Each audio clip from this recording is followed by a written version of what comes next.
Healthcare correspondent, and I'm here with Temple Grandin, the author of The Autistic Brain. Temple, thanks so much for being here. It's really good to be here. I really enjoyed reading your book, and one of the things that I found most striking from it is the title is The Autistic Brain, but as you read the book, it becomes very clear there's no such thing as one single autistic brain. That's right. So it'd be great to hear from you how you see the understanding of the wide spectrum of autism developing.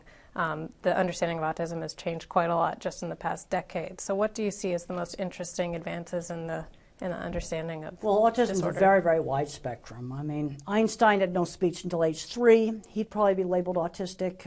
I've seen a lot of geeky guys out at Silicon Valley that would probably be labeled autistic.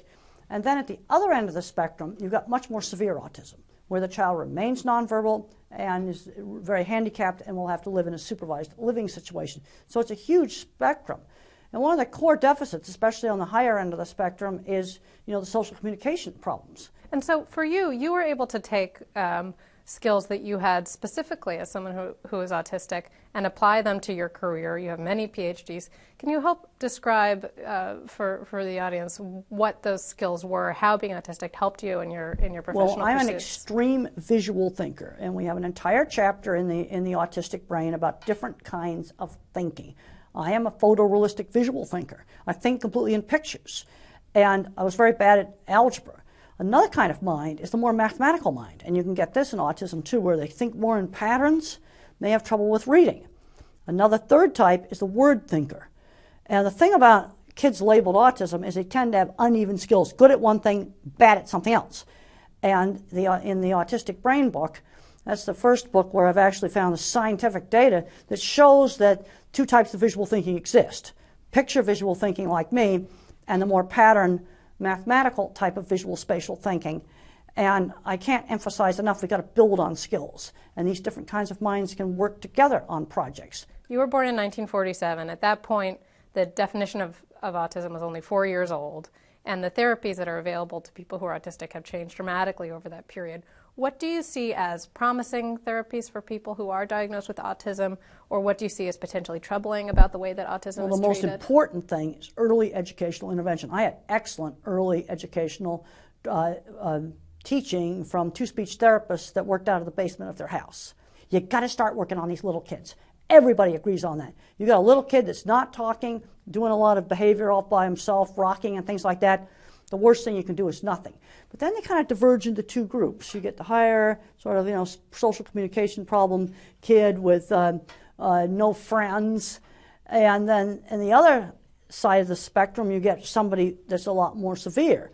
And one of my big concerns today is I'm seeing too many smart kind of geeky type of kids not getting jobs because they haven't worked to develop their strengths. We got to take the thing the kid's good at and build on it, because we got to start thinking about what kind of career can we turn that into. And then kids have got to learn work skills. You're taking the kids on the high end of the spectrum. When they're 12, they need to have a paper route. And I know those are gone, but they could do things like walk dogs, be a tour guide in a museum, make PowerPoints for local business people. They need to start learning work skills young. When I was 15, I was cleaning horse stalls every single day.